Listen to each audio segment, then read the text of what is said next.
ငဖဲကိုပုံမှန်ချက်နေကြနည်းနဲ့ကွဲထပ်ပြီးအခုလိုလေးချက်စားကြည့်နော်စားကောက်ပါလေဈေးကငဖဲချစ်ဝယ်လာတာကိုစုံနဲ့ထည့်ထားပါမယ်စားရင်ဟင်းခတ်မှုရထည့်ပြီးဂျင်းကိုအရေးညှစ်ပါမယ်ဂျင်းကိုအရေးလေးပဲထည့်ပြီးတော့ထည့်ထားပါမယ်ရှင်ပြီးရင်စလုံးတစ်လုံးထဲမှာနာနာလေးပေါက်ပါမယ်လက်မှာပြန်မကတ်တဲ့ထိပေါက်ပါမယ်ဒါမှငဖဲက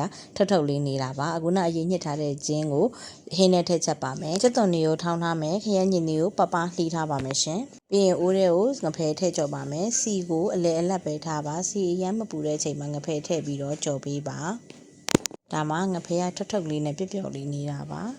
ငဖဲတစ်ဖက်ချက်ပြီးဆိုမှနောက်တစ်ဖက်ကိုဓာတ်ချွန်လေးအသုံးပြုပြီးလှမ်းပေးပါဒါမှငဖဲပုံမပြတ်ပဲရမှာပါဟိုဘက်ဒီဘက်လှမ်းကြော်လို့ဖောင်းဖောင်းလေးဖြစ်လာပြီဆိုလို့ရှိရင်ငဖဲကြော်ရပါပြီငဖဲကြော်ရပြီဆိုရင်အခုနစီကြံတဲ့စီထဲမှာပဲချက်သွန်နီးထည့်ကြော်ပါမယ်ချက်သွန်နီးလေးနည်းနည်းအရောင်ပြောင်းလာပြီဆိုလို့ရှိရင်အခုနထောင်းပြီးအရင်ညှစ်ထားတဲ့ကြံနဲ့ဂျင်းလေးထည့်ပေးပါမယ်နွယ်နွယ်လေးပါအနှဲငယ်ထည့်ပြီးစီသက်ပေးပါမယ်ဂျင်းရဲ့ချက်သွန်နီးရဲ့မှုှလာတဲ့အထိကြော်ပေးပါချက်သွန်နီးကြော်တာစီရွှေဝါရောင်သားလာပြီဆိုရင်ပြင်းတော့သိမ်းရွက်လေးထည့်ပေးပါစီသွက်ရွက်ပေါ့နော်သူ့ကိုထည့်ပြီးတော့ကြော်ပေးပါပြင်းတော့သိမ်းလေးမှုှနေအောင်ကြော်ပြီးရင်ခရဲရည်လေးပပလေးထားတာလေးထည့်ပေးပါမယ်ခရဲရည်လေးကိုခြေပေးပါငရုတ်တီအယောင်တင်မုတ်လေးပါထည့်ပေးပါမယ်ရှင်ငရုတ်တီအယောင်တင်မုတ်ကိုခရမ်းကျင်ဒီအနှစ်နဲ့ရောမွေပြီးလို့ရှိရင်ရေအနှဲငယ်ထည့်ပေးပါမယ်ခရမ်းကျင်ဒီအနှစ်ကျတဲ့အထိခြေပြီးတော့ဟင်းလုံးပေးပါပြီးရင်စားရင်ဟင်းခတ်မုတ်ရဲ့တခါတည်းထည့်ပေးပါဟင်းနဲ့ထည့်ဖို့ပကြီးမဲ့လေးကိုကြိုပြီးရေစိမ်ထားပါမယ်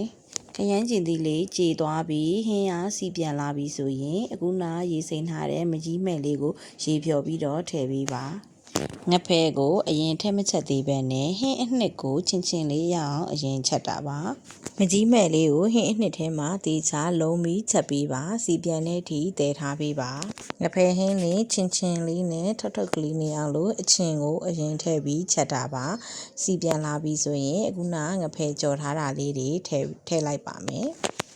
တချို့ကငဖဲကိုအစိမ်းချက်တာကြိုက်တဲ့လူတွေအတွက်ကတော့အရင်ဆုံးဟင်းအနှစ်ထဲမှာငဖဲကိုထည့်ချက်ပြီးငဖဲရပြီဆိုမကြီးနှစ်ထည့်ပါငဖဲကလည်းကြက်ပြီးသားဟင်းအနှစ်ကလည်းကြက်ပြီးသားဆိုတော့သူ့ကိုရေထပ်မထည့်တော့ပါဘူးစီပြန်လာပြီဆိုရင်ငရုတ်သီးစိမ်းလေးထည့်ပေးပါမယ်အမြဲငဖဲချက်လို့ရှိရင်နနမဲအုပ်နေကြပါဒီတစ်ခေါက်တော့ပြင်းတော်သိမ်းထည့်ထားတဲ့အတွက်နနမဲထပ်မအုပ်တော့ပါဘူးပါဇက်ပြက်နေတဲ့သူတွေအတွက်လည်းငဖဲအချင်းစီပြန်ဟင်းလေးက green light စီမှာအသေးကြပါပဲကျမတို့အိမ်မှာတော့ကလေးရောလူကြီးရောကြိုက်ကြပါတယ်ဟင်းအိုးလေးစီပြန်လာပြီဆိုရင်မီးပိတ်ပြီးဟင်းအိုးချလို့ရပါပြီအားလုံးပဲလိုက်ချက်စားကြည့်နော်နောက် vlog လေးတွေမှာပြန်ဆုံပါမယ်ရှင်